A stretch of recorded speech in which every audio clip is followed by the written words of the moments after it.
یاد رکھ فرحان آخر موت ہے، مت تو بند انجام آخر موت ہے۔ یاد رکھ فرحان آخر موت ہے، مت تو بند انجام آخر موت ہے۔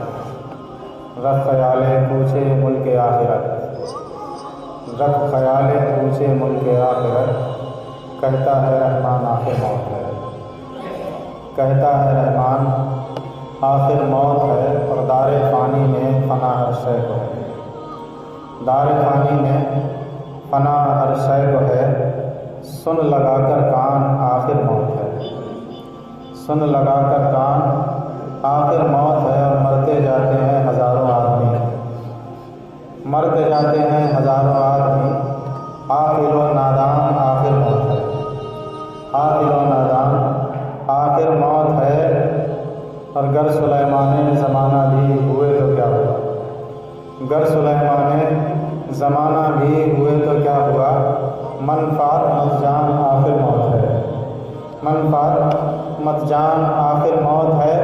اور بارہا علمی تجھے سمجھا چکے، بارہا علمی تجھے سمجھا چکے، مان یا مت مان آخر موت ہے، مان یا مت مان آخر موت ہے۔ آج تیری باری کل میری باری، ہر ایک کو اپنے رب کی بارگاہ میں جانا ہے باری باری۔ آج کوئی گیا کل کسی اور کی باری ہے، پرسوں کوئی اور جائے گا۔ یہ سلسلہ آفرینش آدم سے لے کر کے قیامت تک چلتا رہے گا۔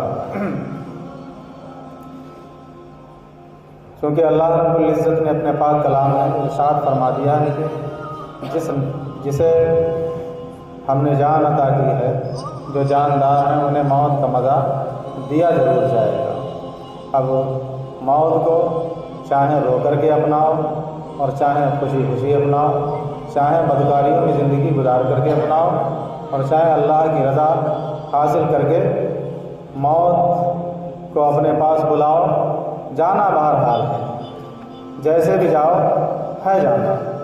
آج کوئی اور گیا کل ہم بھی جائیں گے، آپ بھی جائیں گے۔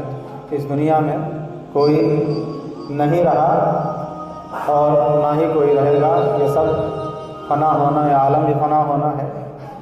اور اللہ رب العزت نے دوسری جگہ جس کو میں نے موضوع سخن بنایا ہے، فرماتا ہے اینما تکونوا یدرککم الموت، تم کہیں بھی ہو تمہیں موت آ جائے گی، ایک دن آ کر کے تمہیں پکڑ لے گی۔ اور آگے قرآن کہتا ہے وَلَوْ كُنْتُمْ فِي بُرُوجٍ مُشَيَّدَةٍ، اگرچہ تم لوگ مضبوط قلعوں میں چھپ جاؤ، لیکن موت کے بڑھتے ہوئے قدم اپنی طرف تمہارے قلعے نہیں روک سکتے، تمہارے دروازے نہیں روک سکتے، تمہارے ایئر کنڈیشن روم نہیں روک سکتے، تمہارے مکان اور تمہارے قلعے اور تمہارے محل یا موت کے بڑھتے ہوئے قدم تمہاری طرف نہیں روک سکتے۔ ہر آدمی کہتا ہے میری عمر اتنی ہو گئی، میری اتنی عمر بڑھ گئی۔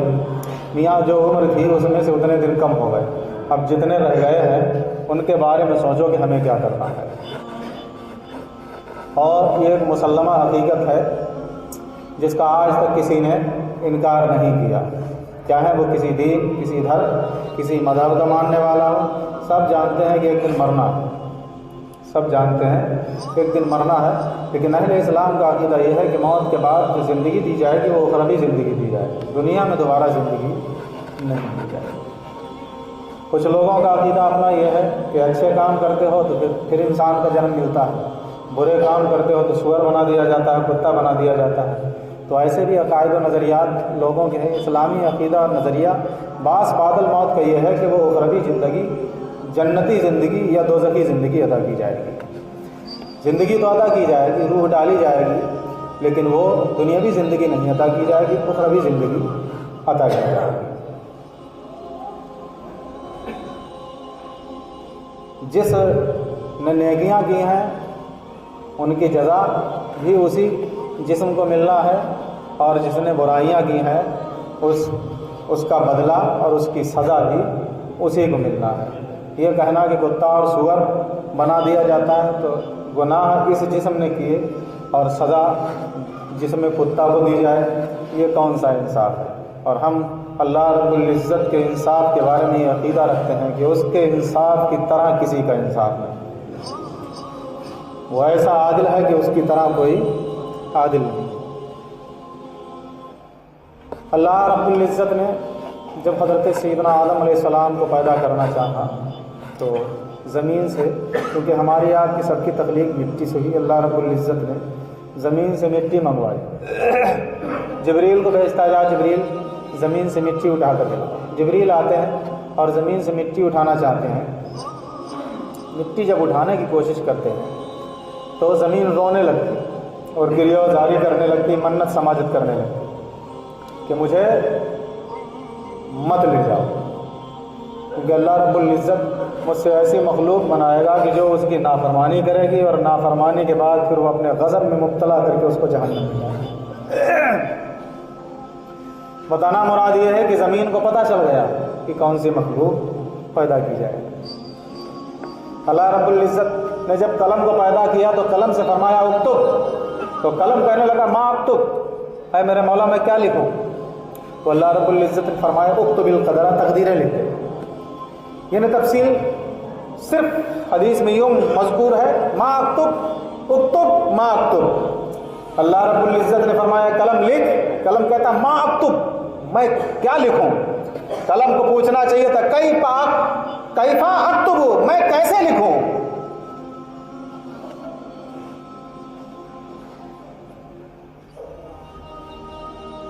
حل علمتنی، کیا تو نے مجھے سکھایا ہے لکھنا؟ توجہ دے، مجھے تو لکھنا ہی نہیں آتا۔ لیکن نہیں قلم پوچھتا، کیا پوچھتا ہے مولا ما اکتب، یہ بتا کیا لکھوں؟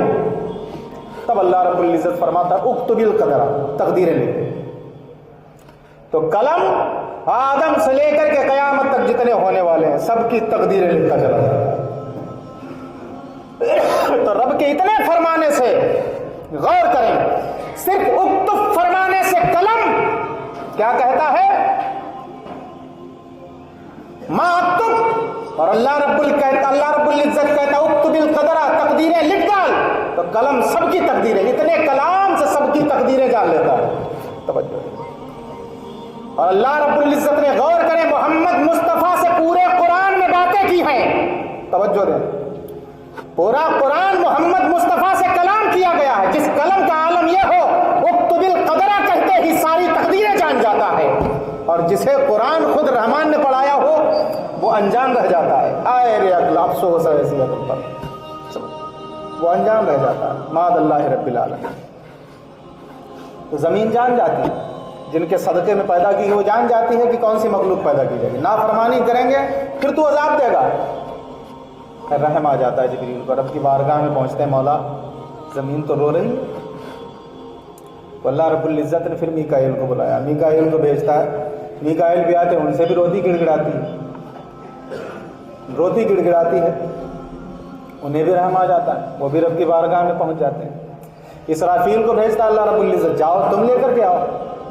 اسرافیل بھی آتے ہیں، ان سے بھی روتی گڑ گڑاتی ہے، انہیں بھی رحم آ جاتا ہے، رب کی بارگاہ پہنچ جاتے ہیں، مولا زمین تو رو رہی ہے، ایسی مخلوق پیدا کی جائے گی جو گناہگار ہو، زمین کے حصے جہنم میں جلائے جائیں گے۔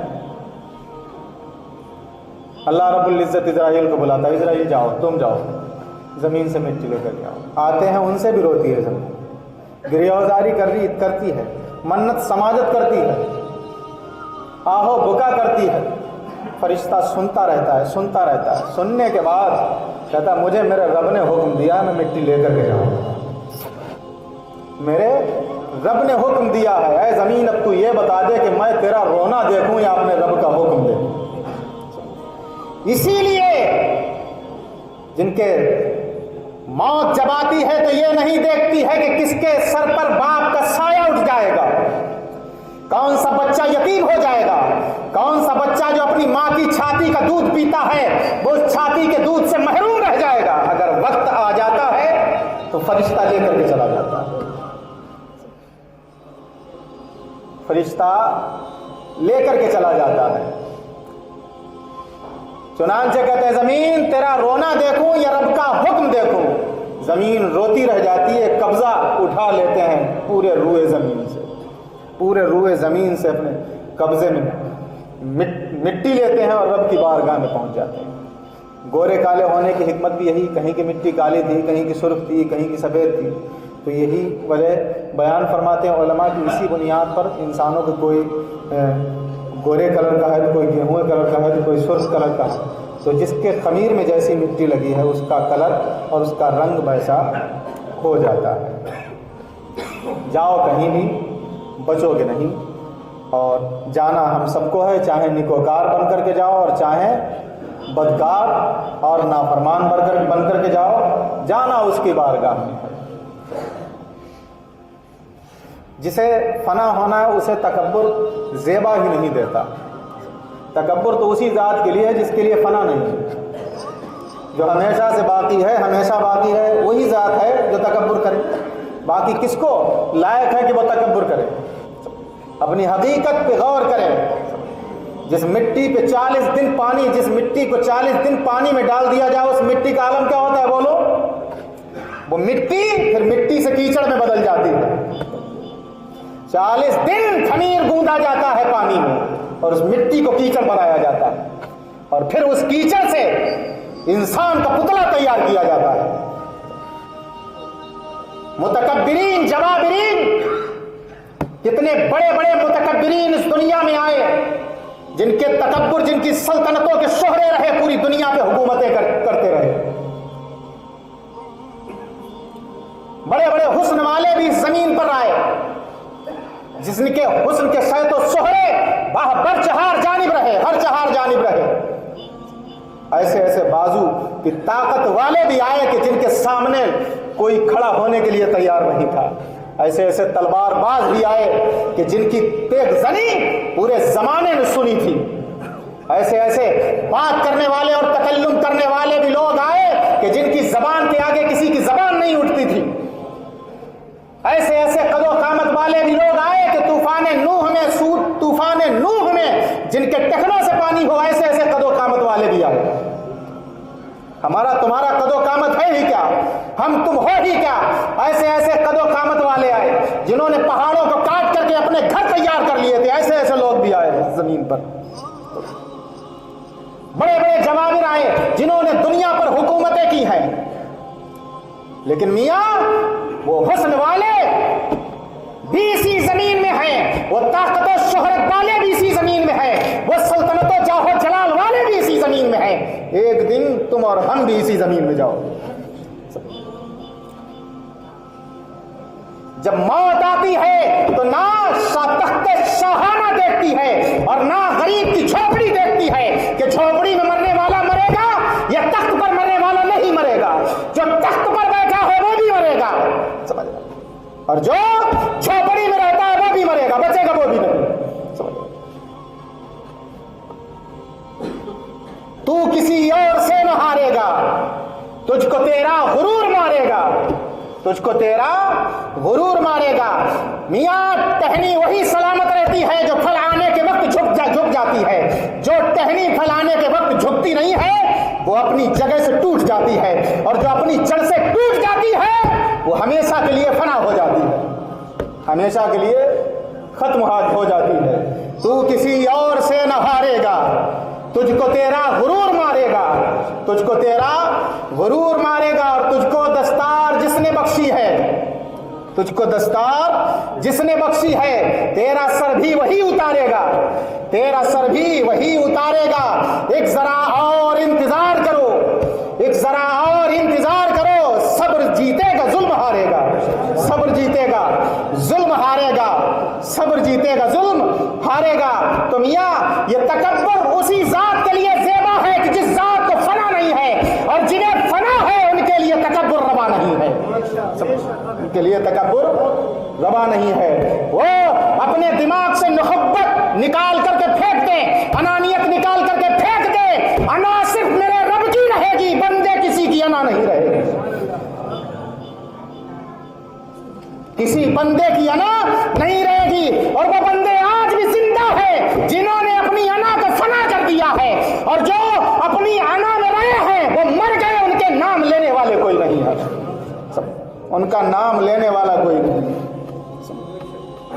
دہلی میں قطب مینار تھے، وہ دیکھ لو جو ہندوستان پر حکومتیں کر گئے تھے، آج ان کا نام لینے والا کوئی نہیں ہے۔ لوگ ان کی قبروں پہ کھڑے ہو کر کے سیلفیاں کھینچ رہے، تصویریں لے رہے ہیں قبروں پہ